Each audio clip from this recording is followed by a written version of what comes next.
श्री गणेशाय नमः। ओम नमः पार्वती पतये। हर हर महादेव। तो आप सबके लिए एक बहुत विशिष्ट जानकारी उपलब्ध कराने के लिए मैं उपस्थित हुआ। मैं कहा कि जो भी आप लोग जुड़े हुए हैं और निरंतर मान सम्मान के साथ आप सुनते हैं हमको, वास्तु से संबंधित या पुराणों से संबंधित बहुत आवश्यक जानकारी प्राप्त होती रहती है समय समय पर। आज की ये जो जानकारी है वो ये है कि आखिर किस कारण से घर में दरिद्रता या दुख या कमी उत्पन्न होती रहती है। किसी पे हो जाती है, बड़े बड़े उद्योगपतियों के यहाँ भी कष्ट उत्पन्न हो जाते हैं। हम सामान्य मीडियम वर्ग जो है, मध्यम वर्ग जो है, इसका तो कुछ पूछना ही नहीं है। और सामान्य प्रजा वर्ग सभी कहीं न कहीं किसी कारण से पीड़ित रहते हैं।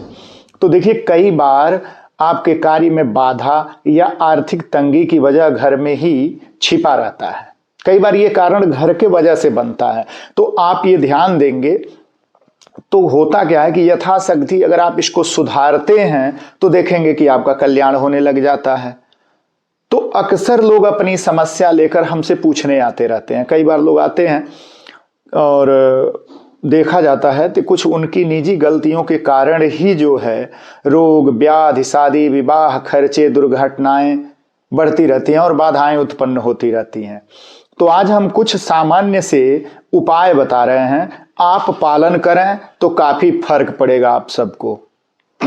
आप देखें, पहला ये है कि घर में अगर आप पानी की बर्बादी कर रहे हैं, अगर आप नल टोटी खराब रखे हुए हैं या टूटे फूटे घड़े या बर्तन रखे हुए हैं, इनका प्रयोग भी करते हैं, टूटा फूटा गिलास, थाली इत्यादि का प्रयोग करते हैं, अथवा घर में टूटे हुए ग्लास, शीशे रखे हुए हैं, तो घर के सदस्य करना क्या है इसमें कि इन चीजों को एक तो तुरंत से तुरंत हटाइए, बंद करिए, बदलवाइए।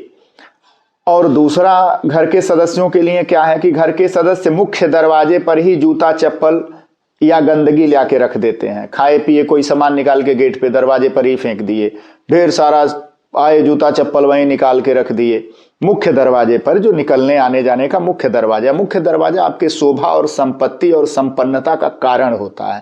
अगर उसे दूषित करेंगे तो आप मान के चलिए कि जीवन में समस्याएं उत्पन्न होंगी, क्योंकि यह कार्य धन के खर्चे को बहुत बढ़ा देता है।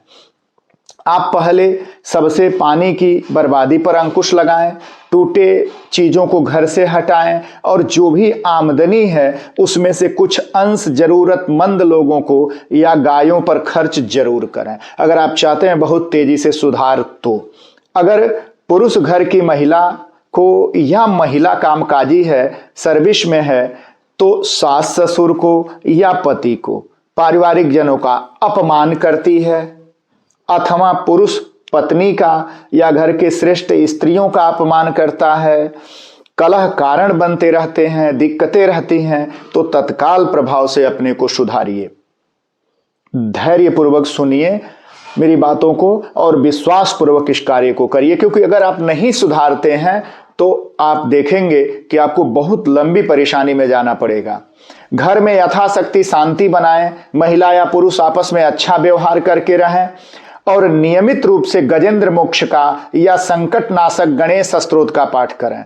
घर में मांस मदिरा का प्रयोग बिल्कुल ही न करें अगर आप तुरंत सुधार चाहते हैं तो। अच्छा, विशेष उपाय इसमें क्या है कि अपनी आमदनी का एक हिस्सा सही जगह पर जरूर दान करें। नित्य प्रातः बड़े बुजुर्गों का आशीर्वाद लें, उनके पैर छुएं और कोशिश करें कि घर में लकड़ी की बनी वस्तुओं का प्रयोग अधिक से अधिक करें, प्लास्टिक से बनी वस्तुओं का प्रयोग कम करें। तो जैसे ही आप करते हैं इन प्रयोगों को, और पति पत्नी दोनों एक चीज का ध्यान रखें कि माता पार्वती और भगवान शिव, इनका बंधन जरूर करें नियमित। अगर आप शिव पार्वती का बंधन करते हैं तो भी आप देखेंगे कि बहुत तेजी से आपकी परिस्थितियों में सुधार हो रहा है। अगर घर में सूर्य का प्रकाश नहीं आता है तो ये रोगों का वजह बनता है, बहुत ज्यादा बीमारियों का कारण बनता है। दीवारों पर बहुत ज्यादा सीलन है तो इसका कारण ये है निगेटिव बहुत तेजी से क्या बनता है जो हमें गरीब करता है, दरिद्रता की तरफ ले जाता है। तो अगर घर में सूर्य का प्रकाश ठीक से नहीं आता है, दीवारों पर सीलन बहुत ज्यादा है, कमाई का तरीका ठीक नहीं है, गलत तरीके से धन संग्रह हो रहा है, तो रोग व्याधि होते रहेंगे और आपका कमाया हुआ धन हॉस्पिटलों में जाता रहेगा। इसलिए घर पर ठीक से पूजा पाठ करें, थोड़ा बहुत योग व्यायाम करें और सीलन को तुरंत दूर करें। घर में कुछ ऐसा जंगला, खिड़की या कुछ ऐसा कार्य करें जहां से जो है सूर्य का प्रकाश ठीक ठाक घर में आता रहे। तो घर में पूजा पाठ या रुद्राभिषेक स्वयं करें या कराएं, अन्न का दान करें, तो इससे आपकी समस्याएं बहुत तेजी से समाप्त होंगी।